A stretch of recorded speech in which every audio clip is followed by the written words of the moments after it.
Daremos sequência ao Seminário Internacional Constituição e Direitos Políticos, promovendo a última mesa da noite e até em razão a deferência ao professor Antônio Daloia, que amanhã terá que se deslocar. Então, desta forma, eu convido gentilmente para manter-se na presidência da mesa o ministro Tarcísio Vieira de Carvalho Neto, para nos honrar novamente. Esta sétima mesa, que nós estamos chamando aqui de 7A, fazendo uma referência ao artigo 41A, quem é do eleitoral vai entender, é nominada Juíza de Constitucionalidade, Lei Eleitoral e Distorções da Representação. Professor de Direito Constitucional na Faculdade de Direito na Universidade de Parma, Itália, já está no seu lugar o professor doutor Antônio Daloia, que gentilmente também, com vistas a colaborar com o tempo, reduziu a sua apresentação a apenas uma referência. Pesquisador em Direito Constitucional e professor de Justiça Constitucional, integrante do Colégio de Professores de Doutorado de Pesquisa em Estado, Pessoa e Serviços no Ordenamento Europeu e Internacional, ambos na Universidade de Bolonha, Itália, convidamos o jovem professor doutor Eduardo Carlo Raffiota. A palavra está com o nosso presidente, o ministro Tarcísio Carvalho Neto. Mais uma vez agradeço a todos a presença. Estamos aqui reunidos para ouvir expositores de escola e tomarmos nota aqui para efeito de aprimorarmos o nosso sistema eleitoral e, por que não dizer, em maior grau, a nossa democracia, a democracia brasileira. Bem mais jovem, bem mais frágil do que outras democracias mais antigas e fortes. Eu passaria a palavra inicialmente ao professor Antônio Daloia, dizendo da nossa expectativa relativamente à sua fala, e deixaria para o final algumas posições de cunho pessoal sobre o tema. Professor, Vossa Excelência está com a palavra. Eu queria agradecer que meu discurso vai ser muito breve, só de 10 minutos, no máximo, 15 minutos no máximo. E eu quero, antes de me desculpar, porque, na realidade, e eu também, o Carlo Raffiota, a gente teria que fazer um discurso num outro dia, mas a gente vai antecipar. Eu quero agradecer, obviamente, a esplêndida organização, que raramente eu encontrei com esse contexto amigável e profissional, que foi apresentado nesse caso. O nosso amigo Marcelo Figueiredo e os outros organizadores têm que ser agradecidos. Vou rapidamente ao objeto deste breve discurso e vou partir de duas decisões da Corte Constitucionais que foram de dois tribunais constitucionais europeus que foram chamadas várias vezes ontem por Andrea Morrone, por Tommaso Frosini e outros. A sentença da Corte Constitucional Italiana de janeiro de 2014 e a sentença do Tribunal Constitucional Alemão de fevereiro. Nesse último eu não vou falar. Depois o Eduardo Raffiota vai falar. Eu vou só falar simplesmente que ambas essas decisões têm um fio vermelho em comum, que é aquele que diz respeito aos dois mais potentes mecanismos de distorção da representação eleitoral, baseada, como ontem lembrava o Andrea Morrone para a gente, deveria ser baseada no princípio de igualdade do voto, o princípio de igualdade, seja justamente dos eleitores, do voto dos cidadãos, mas também o princípio de igualdade das chances dos candidatos, das listas que concorrem às eleições. O prêmio de maioria, do qual se ocupou o Tribunal Superior da Itália, e a cláusula de barreira foi falada pela Corte Constitucional Alemã. O prêmio de maioria é uma instituição excêntrica, insólita, mesmo na Europa, e existe somente na Grécia, além da Itália. E tem, vamos dizer, diversas configurações possíveis, porque se pode incidir na eventual indicação de uma barreira mínima, e o prêmio pode ser adaptado ao primeiro ou ao segundo turno, como poderia acontecer na Itália, na lei eleitoral que se está discutindo, e pode mudar também a quantidade de lugares, de poltronas, através do prêmio e dando um limite máximo nesse mecanismo premiado. Além dessas diferentes configurações, a gente está diante de uma mutação do sistema eleitoral proporcional que tem umas finalidades mais específicas que foram frequentemente mencionadas nesses dias, que tem a finalidade não só de simplificar na relação das eleições, mas favorecendo as condições de maiorias parlamentares e de governos homogêneos e coesos.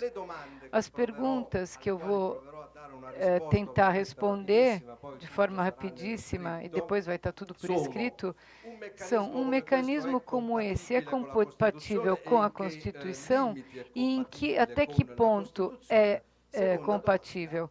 E a segunda pergunta, ele é realmente útil a determinar os resultados objetivos que agora a gente são reconduzidos para quem os criou? Bom, a primeira pergunta é sim. A igualdade do voto, como disse ontem a Andrea Marrone, ela pode ser expressão de vontade dos eleitores e saem sempre do mesmo ponto de partida. Estão em grau de conquistar aquela posição que pode fazer aumentar o número de cadeiras, determinada pelo prêmio. É uma das regras do jogo, é um dos possíveis resultados do jogo. E nesse jogo, todos podem aspirar a condições de paridade. Num outro plano, depois a gente falava dos objetivos aos quais visa um prêmio de coalizão. São objetivos legítimos do ponto de vista constitucional, resolver a condição do parlamento, fazer mais rápido o processo decisional. E seguramente existe uma base constitucional de desafios que hoje se bloqueiam de frente a sistemas políticos que são desafios não transitórios, mas estruturais. Vamos pensar em como conciliar as finanças públicas sadias que pedem uma capacidade de decisão dos governos que podem refletir nas dinâmicas dos órgãos, principalmente do parlamento, que é o ator principal da democracia. Em outras palavras, a qualidade da democracia precisa, ao mesmo tempo, de representação dos interesses e eficácia de governo, de sujeitos que tenham condições de estabilidade e homogeneidade para colocar as medidas em campo. Isso não quer dizer que a gente tenha que se render a uma configuração constitucional, mas entender as exigências reais que se tornaram parte do conceito social das expectativas sociais da democracia. Obviamente, a admissão do prêmio de maioria encontra uma série de limites constitucionais que se atém, em primeiro lugar, à proporcionalidade e à racionalidade quantitativa do mecanismo. Como lembrava, a Corte Constitucional são muito mais intensos num sistema proporcional, justamente porque o sistema proporcional, de alguma forma cria no eleitor um tipo de confiança em relação à máxima representação possível de todos os interesses sociais. Quais podem ser os outros limites? Seguramente, como foi decidido na Itália, a falta de qualquer limite mínimo, ou seja, o fato de uma coalizão possa alcançar as maiorias só porque tem um voto a mais do que os outros, sem que se leve em conta o consenso efetivamente autonomamente obtido. Outro limite poderia ser o fato de que nenhum prêmio de maioria poderia ser atribuir à lista ganhadora um número suficiente que permita que esse partido, que essa maioria sozinha possa modificar a Constituição. Para a gente seria um limite de 2/3. Fora isso, nenhuma maioria deveria, segundo mim, atribuir a uma lista mais votos, ou seja, um percentual maior do que o efetivamente obtido. Quarto e último limite, eu vou ter que falar rapidamente, é um limite de não contraditoriedade. O que quer dizer isso? Que a gente sempre vê um prêmio de maioria que deveria produzir um resultado para o qual, de alguma maneira, ele é destinado. Então, o prêmio de maioria pode até não acontecer. Se a gente prevê, por exemplo, o limite mínimo e nenhum partido alcança aquele limite, então não vai ter o prêmio de maioria. Mas se o prêmio de maioria é alcançado, aí o resultado pode não ser aquele de permitir a formação de maioria. Mas na Itália, o que estava acontecendo? Que o prêmio de maioria no Senado era configurado de tal maneira que produzia um resultado que foi definido como um tipo de imbróglio que podia acontecer e que poderia ter mais votos no plano nacional e menos lugares no Senado. E a maioria, por exemplo, no Senado podia ser alcançada com os senadores em vida ou os senadores no exterior, e essa maioria entre as duas câmeras podia acontecer de forma casual. Quanto à cláusula de barreira, e aí pode ter vários esquemas, vários níveis quantitativos, mas também nesse caso também não pode valer uma alternativa de constitucionalidade ou não constitucionalidade.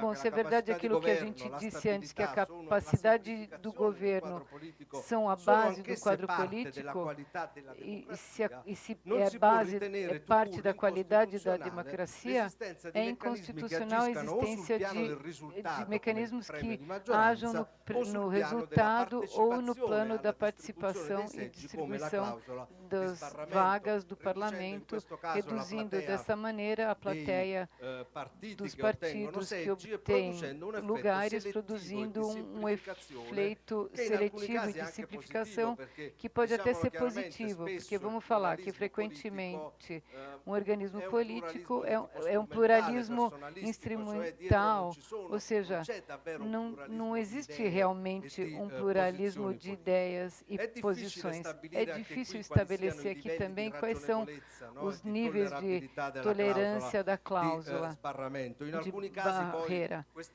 Essa cláusula poderia, inclusive, produzir diversos efeitos em combinação com outros mecanismos, como o prêmio de maioria. Mas, de qualquer maneira, tudo isso podia ser ligado a um princípio de neutralidade, como na sentença de 1990, em que foi julgado,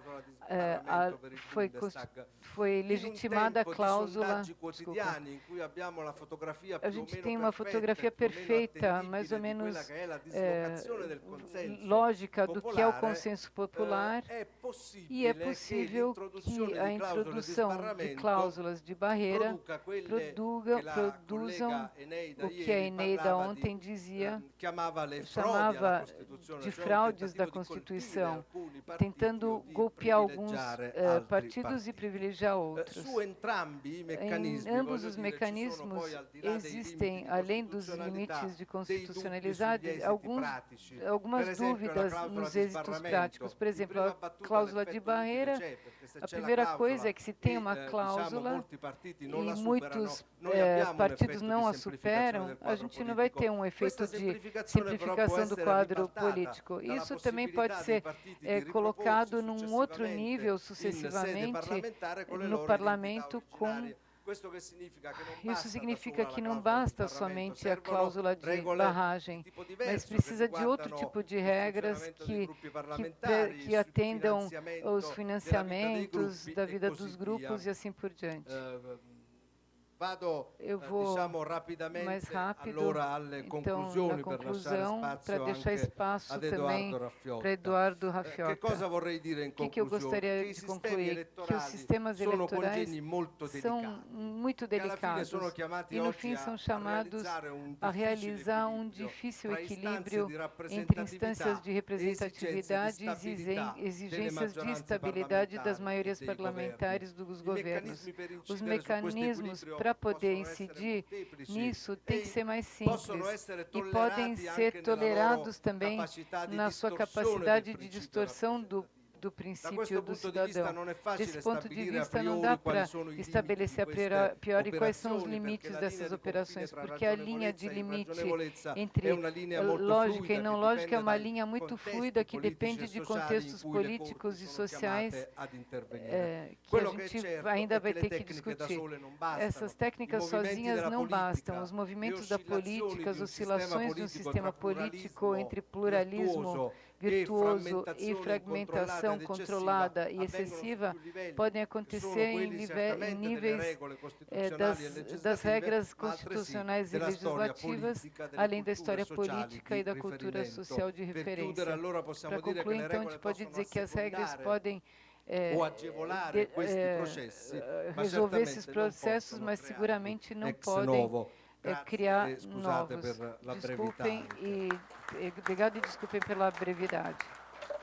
Eu agradeço, sensibilizado, as riquíssimas palavras do professor Antônio D'Aloia, que traduziram problemas que não são exclusivos do ordenamento italiano, né? Nós, brasileiros, temos discutido abertamente a questão da existência de mais de 30 partidos no ordenamento brasileiro, se não me falha a memória, já 33 partidos registrados no Tribunal Superior Eleitoral. Nós que todos os dias nos perguntamos se temos mesmo tantas matizes ideológicas que justifiquem tantas agremiações partidárias, ou se isso, na realidade, dito em bom português, não seria a expressão de bons negócios, né?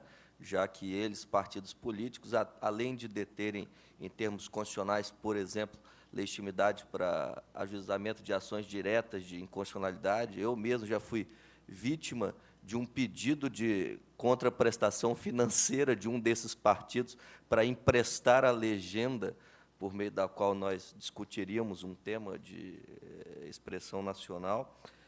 Partidos que têm acesso ao fundo partidário, à rádio e televisão, e que, no período eleitoral, têm em suas mãos, portanto, bens dentro do negócio, bens de comércio, né, que podem ser comercializados, né.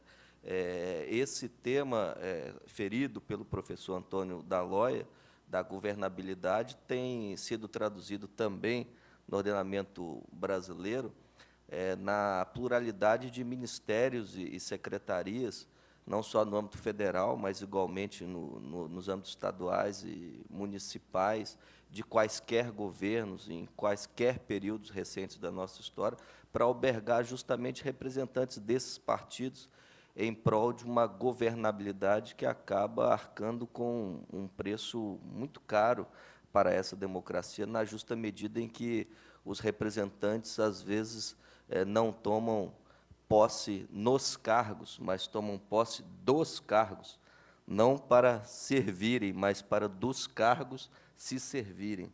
Então, essa questão é muito intrincada e ela nos traz profundas reflexões, e eu, particularmente, saio muito enriquecido a partir da fala de Vossa Excelência. Sem maiores delongas, eu passaria a palavra ao professor Eduardo Raffiota para suas considerações, agradecendo igualmente a presença de Vossa Excelência no nosso colóquio. Allora, grazie. Il tempo è pochissimo, però devo O tempo é necessariamente curto, mas eu anche io preciso fare necessariamente fazer sentitissimo também ringraziamento al um professor Figueiredo grande e al agradecimento ao professor professor Pellegrino Figueiredo e per, Pellegrino pela oportunidade, mas, sobretudo, pelo sucesso dessas ricas jornadas de estudo. Muito obrigado, realmente. Eu chamei o meu contributo, minha contribuição, que já está pronta por escrito, e eu vou poder colocá-la à vossa atenção por escrito. Lei Eleitoral, Corte e Constituição, irresistível tentação de mudar as regras do jogo. Obviamente, o título claramente leva a pensar não somente ao caso italiano de 2014, no meu modesto ponto de vista, mas também a uma outra experiência, num caso que eu vou tentar hoje de tratar, que é justamente aquele que eu acho que é eficaz, que são as sentenças gêmeas do Tribunal Constitucional Alemão na constitucionalidade do limite de barreira do Parlamento Europeu. E me refiro às sentenças de 2011 e 2014, que têm o mesmo conteúdo, seja na motivação que nos fatos. Por isso que eu chamava-as de gêmeas. Então, velozmente, vamos lembrar os fatos. O Tribunal Alemão, com a sentença de 26 de fevereiro de 2014, como disse o professor Daloia, declara a inconstitucionalidade da lei alemã para as eleições dos representantes do Parlamento Europeu, no momento em que fala do limite de barreira proporcional. O limite tinha sido introduzido por um legislador alemão em 2013, quando o próprio tribunal, algum tempo antes, em 2011, da decisão de 9 de novembro de 2011, tinha tentado manter inconstitucional esse limite presente desde as eleições de 79. Na recente decisão, assim como naquela de 2011, as motivações foram as mesmas e o juiz constitucional afirma que o limite de barragem de 3 ou 5% contrastaria com o princípio de igualdade igual a todas as forças políticas baseadas nos artigos 1 e 3. Como nos lembrou ontem Andrea, o tribunal alemão teve várias ocasiões para legitimar o limite de barreira. Já na primeira sentença de 1952, a Corte nos diz que a lei fundamental, como disse o professor, não fixa um modelo eleitoral majoritário proporcional. Ela deixa, em vez, o legislador livre para escolher e corrigir eventualmente o sistema. Então, um sistema majoritário com um limite de barreira são compatíveis com o modelo constitucional alemão, porque na exigência da representância tem outra exigência, que é aquela que eles chamam de constitucional, operatividade dos órgãos constitucionais, entendida como a capacidade de funcionar do órgão eletivo, a capacidade de funcionamento que é traduzida numa decisão que só pode ter se as maiorias forem estáveis. Com particular referência ao limite de barragem para as eleições europeias, o juiz constitucional alemão se pronunciou com a sentença de 22 de março de 79. Naquele particular momento histórico, o juiz alemão nos disse que, mesmo nas eleições europeias, é justificável um limite de barragem, ou seja, é justificável uma estabilidade dentro do Parlamento Europeu. Por quê? Porque, apesar isso corresponda aos tradicionais modelos das legislações, o juiz o chama como um integrador político, parte central do processo evolutivo das comunidades europeias. E, por isso, também precisa de uma estabilidade política que justifique a consequência, o limite de barreira. Então, o que muda em 2011? Essa posição do juiz alemão é a mesma desde 79 até 2011, ou seja, no ano em que acontece a primeira sentença das duas gêmeas, na qual o Europarlamento, segundo a Corte Constitucional, hoje não precisaria mais dessa estabilidade, ou seja, não está comprometido pela falta de uma clara estabilidade. É melhor perseguir a máxima representação. Por quê? Porque, primeiro de tudo, a sua função, as suas maiorias não elegem o governo. De outra maneira, não é uma série de representações parlamentares análogas àquelas legislativas. Não é um verdadeiro parlamento que funciona com legislações plenas.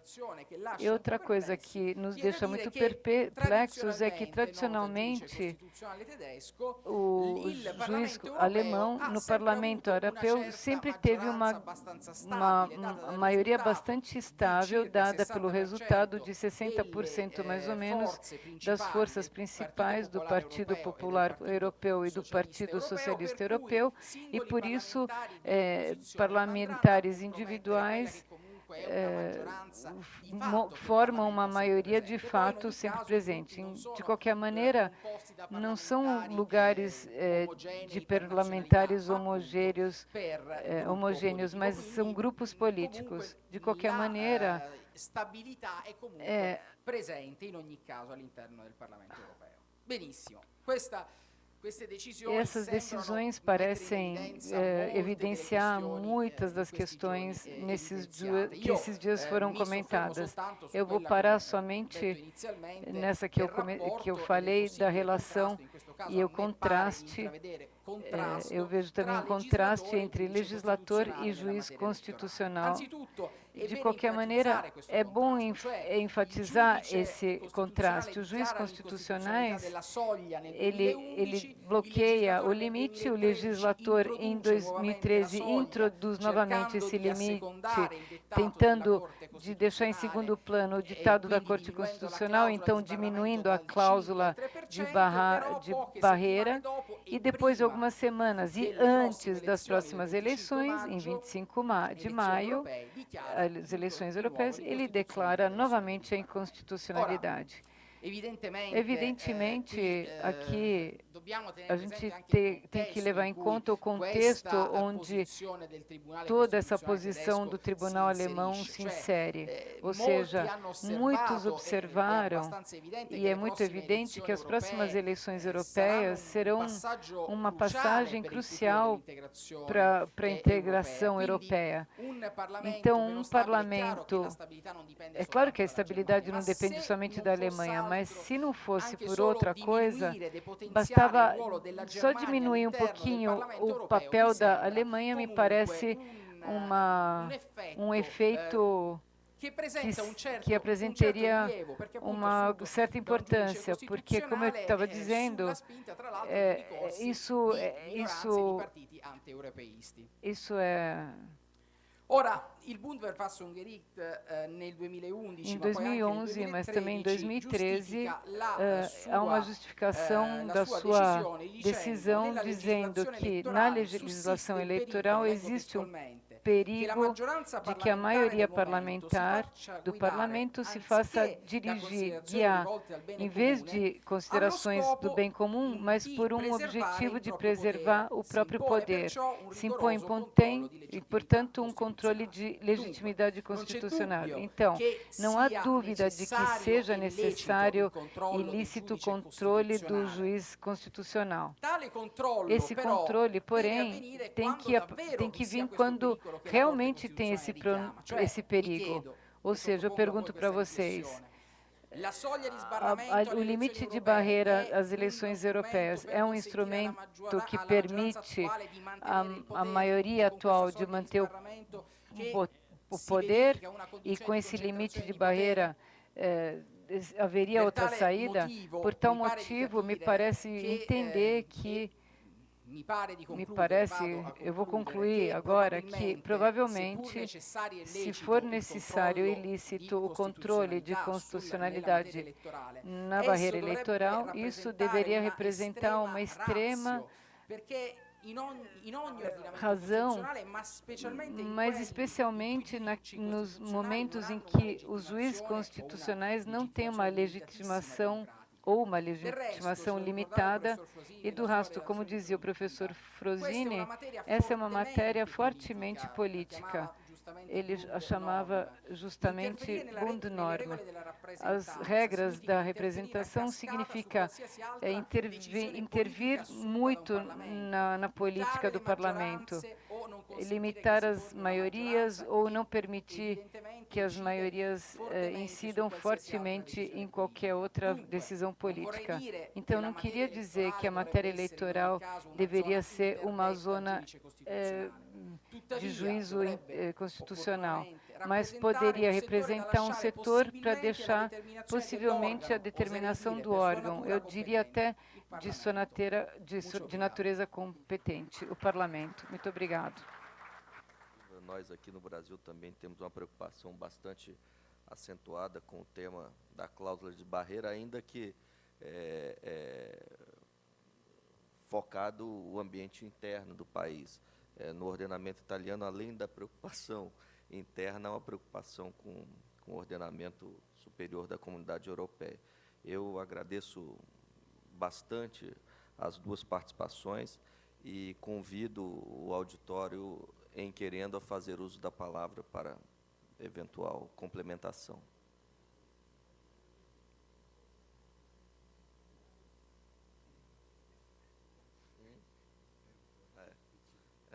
Já com o tempo encerrado, eu devolvo a palavra